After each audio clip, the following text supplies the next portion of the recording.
Bonjour et bienvenue. Alors, charger une palette, ça peut paraître tout bête, mais en réalité c'est un art. Un art qui, bien maîtrisé, peut faire économiser un temps et un argent considérables. Aujourd'hui, on va décortiquer ensemble une méthode quasi infaillible pour optimiser chaque centimètre carré. C'est parti.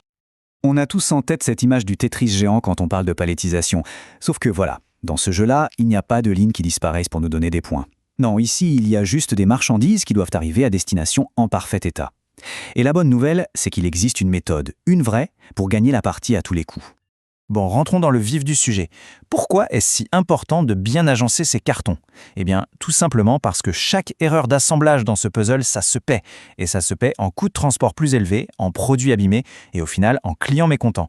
Les enjeux sont bien plus grands qu'on ne l'imagine. En fait, l'objectif, c'est un véritable exercice d'équilibriste.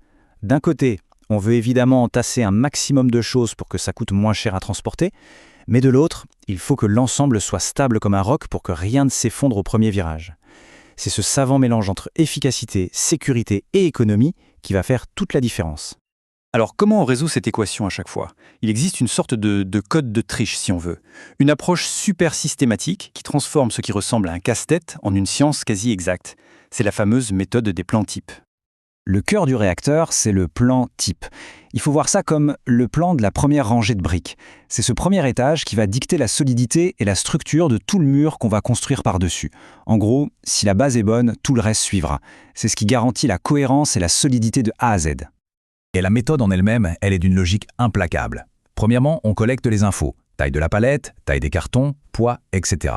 Ensuite, on regarde toutes les façons possibles de poser un carton. Après, on sort la calculette, ou plutôt on fait un calcul tout simple, pour voir quelle option permet de mettre le plus de colis par étage. Et enfin, on n'a plus qu'à répéter le meilleur schéma, couche après couche. Simple, non? Maintenant qu'on a la méthode, voyons un peu les coups qu'on peut jouer. Il y a 4 grandes stratégies, 4 plans types principaux pour organiser ces cartons. Le premier plan, c'est le plus basique, les rangées parallèles. On met tous les cartons dans le même sens. C'est super simple, super rapide, mais attention. Le gros point faible, c'est la stabilité sur les côtés. Ça ne bouge pas trop d'avant en arrière, mais sur les côtés, ça peut vite glisser. C'est la solution de facilité, mais clairement pas la plus sûre. Ensuite, on a le plan en quinconce. Là, c'est déjà plus malin. On décale les cartons d'une rangée sur l'autre, un peu comme un mur de briques. Et ça crée un effet de verrouillage mécanique. Le résultat? Une stabilité vraiment excellente. Les colis se bloquent les uns les autres et l'ensemble devient un bloc super solide. Avec les colonnes croisées, on passe au niveau supérieur. Le principe est simple. D'une couche à l'autre, on tourne les cartons de 90 degrés. Cet entrecroisement donne une stabilité optimale dans toutes les directions. C'est un peu la forteresse imprenable de la palettisation, idéale pour les longs voyages ou les routes un peu chaotiques. Et pour finir, le plan mixte.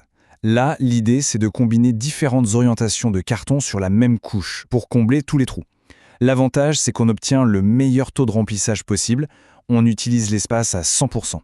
Le revers de la médaille, bien sûr, c'est que c'est plus compliqué et plus long à mettre en place. C'est la solution pour les pros de l'optimisation. Bon, 4 plans, 4 stratégies. C'est bien beau tout ça, mais en pratique, comment on choisit? Allez, assez de théorie, passons à un cas concret tiré de notre document source pour voir comment ça se passe dans la vraie vie. Alors, regardons ce tableau. On a une palette standard, des colis d'une certaine taille et 3 orientations possibles, A, B et C. Si on regarde vite fait la colonne taux remplissage, on voit que les options B et C sont au coude à coude, avec un score impressionnant de 93,75%. On pourrait se dire qu'elles sont équivalentes, mais pas si vite.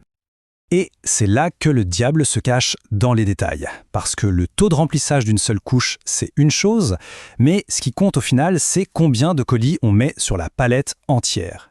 Et là, surprise, avec l'orientation B, on peut empiler 45 colis. Avec la C, seulement 36. C'est 9 colis de différence. La leçon à retenir, il faut toujours penser en 3D en incluant la hauteur. Retenez bien ce chiffre, 93,75%.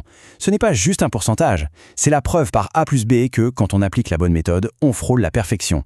C'est la démonstration que l'optimisation, ce n'est pas de la magie, c'est des maths. Mais alors, comment on a trouvé ces chiffres? C'est tout simple en fait. Pour notre orientation gagnante, la B, sur la longueur de la palette, 1200 mm, on divise par la longueur du carton, 400 mm. 1200 divisé par 400, ça tombe pile, 3 colis, parfait. Maintenant la largeur, 800 mm, divisé par 250, ça fait 3,2. Et comme on ne peut pas mettre 0,2 cartons, on arrondit vers le bas, donc 3 colis. Au final, 3 colis en longueur fois 3 colis en largeur, ça nous fait bien nos 9 colis par couche. C'est logique? Voilà, maintenant on maîtrise la méthode. Pour finir, passons en revue quelques règles d'or, des astuces de pro pour s'assurer que tout se passe parfaitement. Pour la stabilité, il y a des règles non négociables. D'abord, on respecte la charge maximale de la palette, c'est la base. Ensuite, on répartit bien le poids partout. Très important, toujours mettre les cartons les plus lourds en bas pour abaisser le centre de gravité.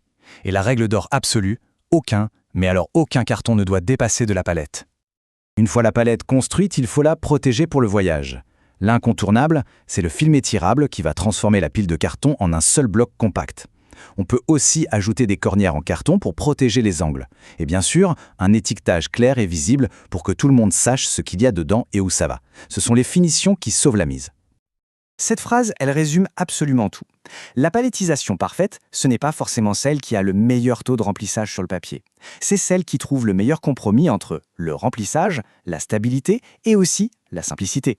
Finalement, la vraie question à se poser à chaque fois, ce n'est pas quelle est la meilleure méthode universelle, mais plutôt quel est le compromis le plus intelligent pour ce chargement précis aujourd'hui.